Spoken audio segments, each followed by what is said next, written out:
Dengan menggunakan script control, kita dapat melakukan beberapa jenis tugas. Pada script control ini, terdapat script untuk menjalankan pengulangan, yaitu perintah secara terus-menerus. Menjalankan perintah dalam jumlah tertentu, menjalankan if atau perintah seleksi kondisi, menunggu sampai waktu tertentu, dan juga kontrol cloning. Cloning itu adalah salinan sprite.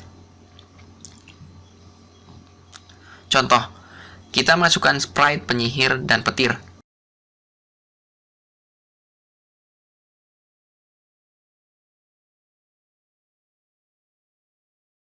Kita putar sprite petir sehingga terlihat seperti keluar dari penyihir. Yang ingin kita lakukan adalah ketika kita mengklik penyihir atau wizard di sini, kita gunakan script ketika sprite ini diklik. Ketika sprite ini diklik, maka petir akan meluncur bergerak terus sampai menembus batas. Maka yang harus kita lakukan pada sprite petir adalah menggunakan script selamanya yang ada pada bagian kontrol. Script ini digunakan untuk menjalankan perintah secara terus-menerus selamanya. Kira-kira apa yang diperintahkan secara terus-menerus? Ya, yang diperintahkan secara terus-menerus adalah script gerakan, contohnya gerak 10 langkah. Jadi yang perlu dilakukan adalah memasukkan script bergerak 10 langkah ke dalam script selamanya, sehingga gerakan 10 langkah tersebut diulang selamanya. Ada juga script yang digunakan untuk mengulang beberapa kali. Kalau kita coba script tersebut, maka yang akan terjadi sprite petir bergerak ke atas karena arahnya sudah kita ubah tadi. Bagaimana supaya gerakannya ke arah kanan? Untuk gerakan ke arah kanan, kita bisa menggunakan script ubah X sebesar 10, yang artinya menambah nilai koordinat X sebesar 10. Dan itu dilakukan secara terus-menerus oleh script selamanya. Yang bergerak tadi adalah sprite-nya. Sekarang kita akan coba gunakan cloning-nya. Maka kita gunakan script cloning pada sprite petir. Pertanyaannya, ketika kapan petir ini di-cloning? Tentunya ketika penyihir diklik.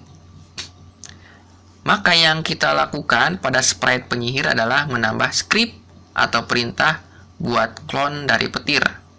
Nah, yang dilakukan pada sprite petir yaitu tambahkan perintah atau script ketika aku mulai sebagai clone.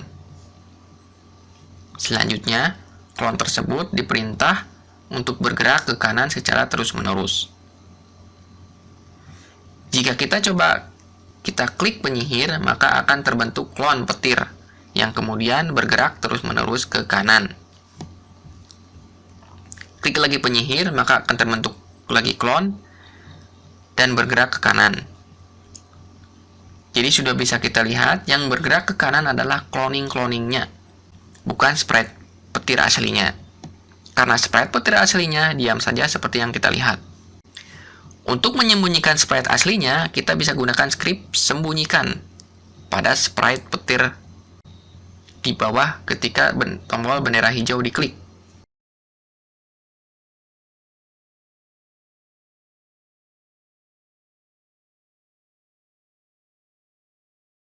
Dan jangan lupa, untuk menampilkan cloning dirinya, kita gunakan script perlihatkan sebelum cloningnya bergerak.